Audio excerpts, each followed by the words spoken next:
vegetem de Kiro cheese. Parmigiano Reggiano, Roquefort Brie de Meaux, and Monchegoro, River Blue and Gouda. Asiago, Wensleydale, and Roquefort, Reblochon, Halloumi, Feta, Gorgonzola cheese. Oh, Monterey Jack, Fidulata, Pecorino, Swiss Gruyere. I love a vegetem de Kiro cheese. Galicia is the greenest region in Spain, and for centuries its mild maritime climate and heavy rainfall have provided the perfect conditions for dairy farming. And that means one thing: great traditional cheese.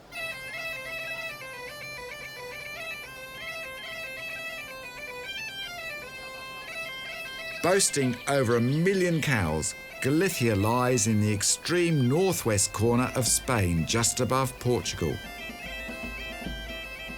And its lush pastures, rivers, dramatic Atlantic coastline and dark-tiled farmhouses inevitably raise more comparisons with the countryside of Brittany, Wales or Ireland than Spain. In fact, Galicia has strong links with these parts of Europe and their Celtic culture.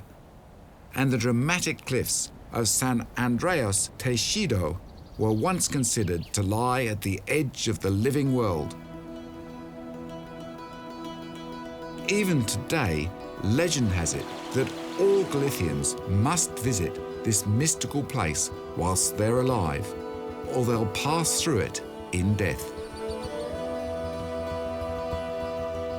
In the 9th century, the discovery of the bones of St. James, one of the 12 apostles, led to the construction of the magnificent Santiago de Compostela, which became one of the most important places for Christian pilgrims to visit after Rome and Jerusalem.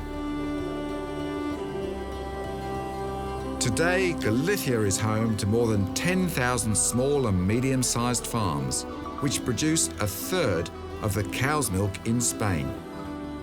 Most of this is used for the liquid milk market, and only a tiny fraction is used for traditional cheese making, which almost became extinct during the 1950s, after Galicians deserted the hardships of farming in favour of life in the growing southern industrial cities.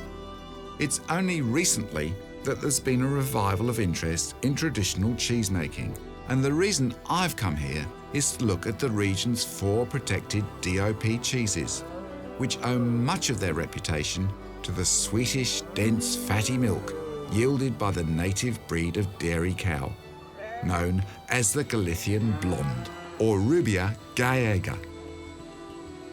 To help me better understand this beautiful, isolated region, my friend Joaquin has offered to show me around. Galicia has 4 DOP denomination cheeses, and they have the Tetilla cheese, then the Arzua Ulloa, the Cebreiro and San Simon cheese. These cheeses are all around produced in Galicia. The 4 cheeses, they are produced with cow's milk, mostly with raw milk. It's famous for its climate. This is the normal day. A little bit of rain, foggy day, cloudy. For the Galician people, this is a normal, beautiful day.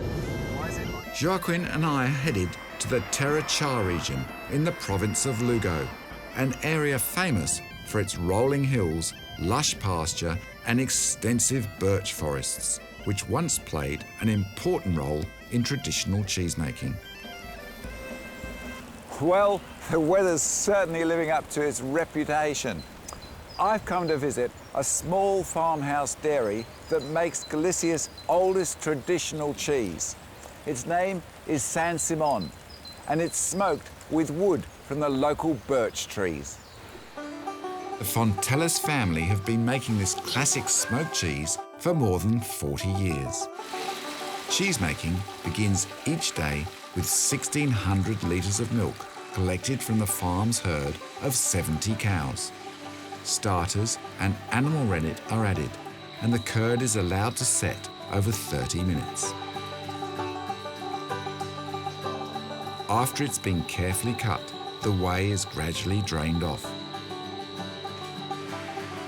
Boiling water is then added to scald the curds before they're pumped to a separate vat for hooping and draining.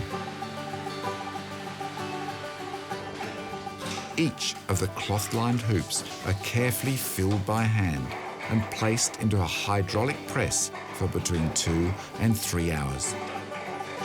After removal from the unusual shaped hoops, the young cheeses are placed in a brine bath overnight. Nobody knows the origin of the shape of this cheese, but this is a replica of the original birch moulds used to form the cheese shape. And it looks a bit like a drinking goblet. And the theory goes it was a broken version of this that made the shape. And it fits. To find out more about the way cheese was once made, we asked Xavier's mother how it was done. We had wooden molds with little holes where we placed the carbs and the milk manually, pressing at the same time to give form to the cheese. We took the cheese out of the mold and we used hot water to make it smooth. After, we finish it by hand to shape it and make it smooth.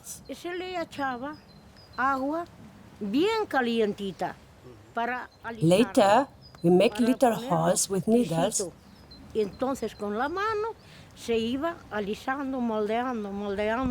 to encourage the cheese to lose the excess water.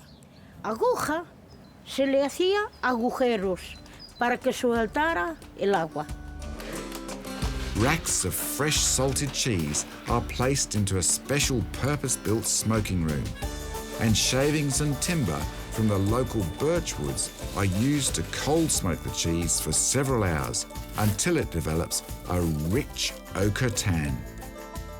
This labour-intensive production process was one of the reasons that production of Saint-Simon almost disappeared.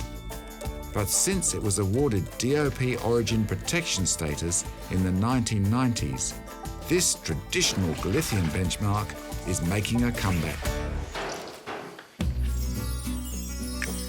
The next dairy on our schedule was high in the mountains, almost 200 kilometres from Santiago de Compostela, and it takes its name from the village of Cebreiro. Hola, buenos días. The origins of this very curious mushroom-shaped cheese are attributed to monks who built a hospital for pilgrims here in the 9th century. And it was so popular by the 18th century that it earned a reputation as one of the most expensive and hard-to-find cheeses in Europe. But like so many of Galicia's traditional cheeses, by the time this small dairy was built in 1989, it had almost disappeared. The soft white cheese is made using a long overnight process that requires the curds to be hung to drain in cloth bags. The following morning, they're mixed with salt in a large mixing bowl before being pumped into special-shaped hoops. It's like creamy, fluffy cream cheese. Yeah, muy cremoso. That's really good. ¿Por qué es debido a esta cremosidad? Creamy, lactic with a little bit of salt. Yeah. Secreto del fabricante. Really nice, really nice. You say that is a secret of the factory. You know? La cremosidad es porque... And this cheese disappeared entirely, didn't it? For hundreds of years? Este queso desapareció por casi 100 años, ¿no? Este solo se hacía para consumo, para consumir en casa. Ahora nada más lo hacían en casa para consumir, autoconsumo. Yeah, this is a cheese that was only made for, to eat it at home. And then when the old people, stopped to produce at home, it wasn't a cheese that totally disappeared. And he recreated it. Y tú recuperaste Recuperamos la forma, porque ya no hacían la forma, lo único que hacían era pues la masa en una bola y nada más. Hacían he recovered like 25 years ago to recover again the cheese. This is interesting. I now understand how they get the indentation in the bottom. They almost overfill these until they're over the top, and then when they collect all the cloth around it. It's actually the knot in the top of the cloth that makes the indentation. Exactly. No, in the old times, they have, the molds that they've been only round. Yeah. And then what they did, they closed the cloth and then they put on a stone on the top. Yeah. And then with the weight of the stone, they create this shape, this particular shape of this cheese. Now, of course, in the modern times, we have the shape done as well. And this was done manually, to create the shape at the older times. So basically, it's just an overfilled cheese hoop with a stone on top. The hoops are given one last pressing and then they're ready for the market. How is the cheese used? This cheese they use normally in restaurants, mostly to do desserts, sweets, cakes, tarts, and as well you can eat it as by itself, but by itself you need to use quince paste or marmalades or another kind of sweet too. So it's not just a cheese to have it by itself with nothing. It's a cooking cheese. Exactly. Yeah, totally. What he said. That, it's a cheese that you need to use it or in the kitchen or to be, part of another goods. A good example of this is the rich white Cebreiro sauce, which is often drizzled over the region's famous lechon slow-roasted pork for a truly mouth-watering combination. It really fills your mouth, actually. It's lovely. It's a bit like a triple cream. Yeah. Beautiful, beautiful flavour. Really nice and lactic, like a triple cream cheese. Lovely. And this is an old version here. How old's this? ¿Qué tiempo tiene este queso? Este tendrá unos 60 días, pero necesitaba por lo menos otros 60.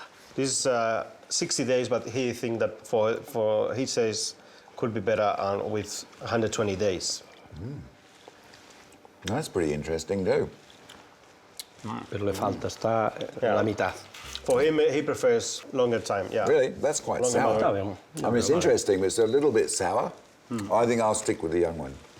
Yeah, pero él prefiere el joven que el madurado. Sí. Due to its isolated geographic location, Galicia enjoyed relative autonomy from the rest of Spain until the rule of General Franco, which imposed strict restrictions on the teaching of the local Gallego dialect at schools in the region. The traditional and conservative Galicians deeply resented this, and since Franco's death, there's been a resurgence of interest in the region's cultural legacy. A perfect example of this can be found near the Pilgrim's Road at Palais de Rey, by the banks of the Ulloa River. The most popular traditional DOP cheese enjoyed in Galicia is called Arzua. There are hundreds of producers, but only one using organic milk, and they're based here in the village of Santiago de Alba. In addition to its organic milk, yogurt and cheese production, Santiago de Alba has been sympathetically renovated to help preserve the traditional values behind a sustainable rural way of life. I come from a family with a long tradition. My parents and my grandparents, they all made cheese. Because we are in an area where cheese was the principal source of life, with all the milk, one part was to feed the offspring and the rest was to produce cheese. In 1989 was when I decided to continue the tradition and I created Arquichar. It was just before the official Denominación de Origen was created.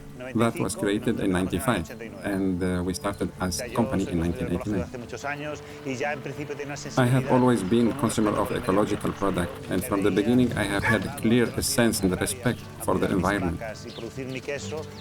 I see myself taking care of my cows and producing my own cheese in the traditional way, not mass production and using chemicals. I didn't see myself doing such an activity, and my values and personal philosophy were the main motivation to make the cheese in the more sustainable way. The making of Arzua begins with fresh, raw organic milk collected from the native cows each morning. After starters and animal rennet are added, the milk is allowed to set, and the curds are then slowly cut. The excess whey is then drained off using gravity and manual pressing. The resulting slab of curd is then cut into block shapes and eventually moulded into the characteristic small round moulds. Typically, this cheese is aged for a minimum of 15 days. However, in some cases, this can be much longer. This cheese is sometimes known as cheese of the land. And what I love about it is how soft and squidgy it is. It's very tactile when you press it. And you can eat it in lots of different ways, but what I like to do is find a really soft one and then just carve off the top like this. And inside, you have a soft, spongy cheese, which has got a delicious, slightly sweet, creamy lactic flavour. It really is one of the most delectable, almost fresh cheeses you'll ever taste. Visiting this small village and tasting its delicious cheese really gives you a sense of this region's rich local heritage.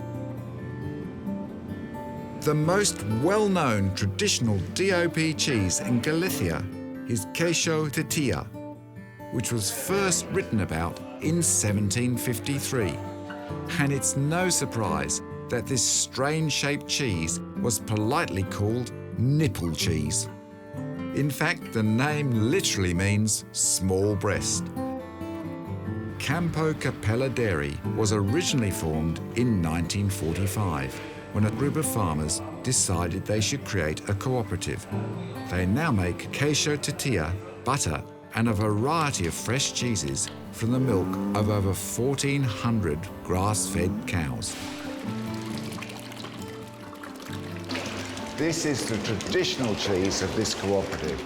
It's called Recordist, and basically it's just a cottage cheese made from pure raw milk that's been heated in these vats to 22 degrees and left for 24 hours whilst it does its thing. During that time, the cream is taken off the top to make beautiful butter, and then it's drained into these bags and held here for the next 24 hours. Recordist is usually eaten fresh with honey or sugar and has a delicious creamy texture. To make tortilla, fresh raw milk is heated to between 28 and 32 degrees before rennet is added and it's allowed to set.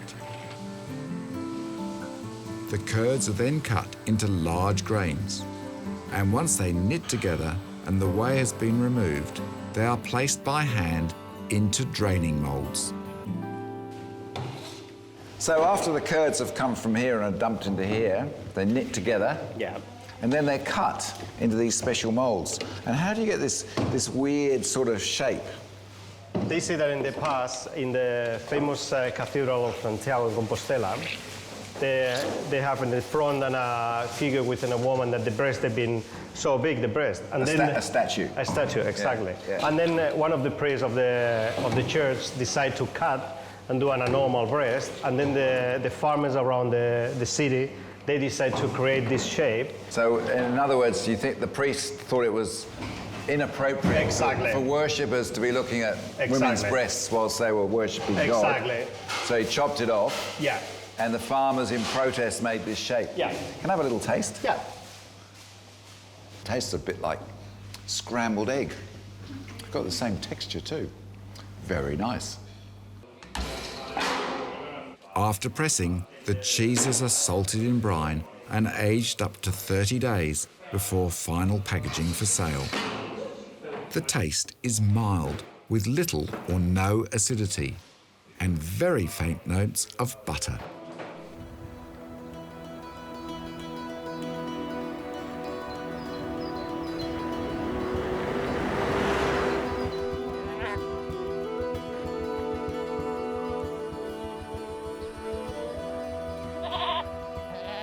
It's hard to believe that despite this region's long history of dairy farming, the art of making traditional cheese from ewes and goat's milk all but disappeared in the 1950s.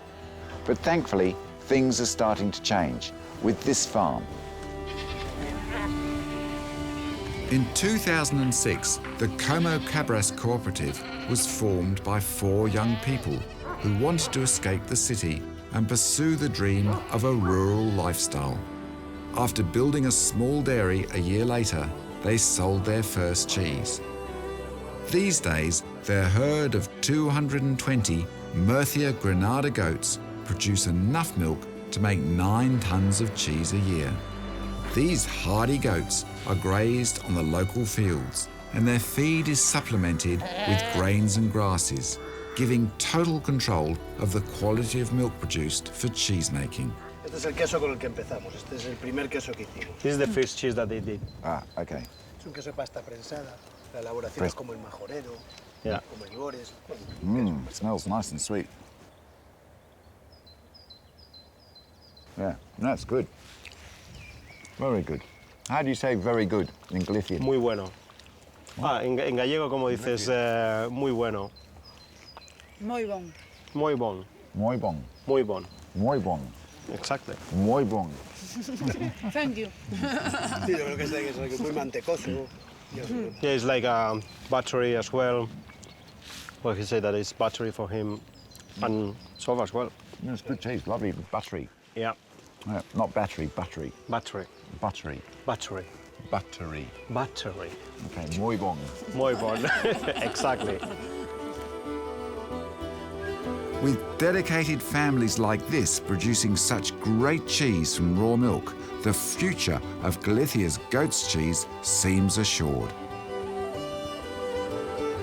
Galicia is perhaps Spain's most unusual region, with its Celtic culture, high rainfall, unique language, and over 1 million cows producing 1/3 of the country's milk. It's been wonderful to see the resurgence in traditional cheesemaking here, producing cheeses which are almost as unusual as the region itself. Well, this really is a beautiful region of Spain. And after spending 10 days here filming cheese, I can really understand why pilgrims have been coming here for centuries. Cheese slices Galicia. Spain. Spain. Exactly. Totally. Can I cut the cheese? Okay.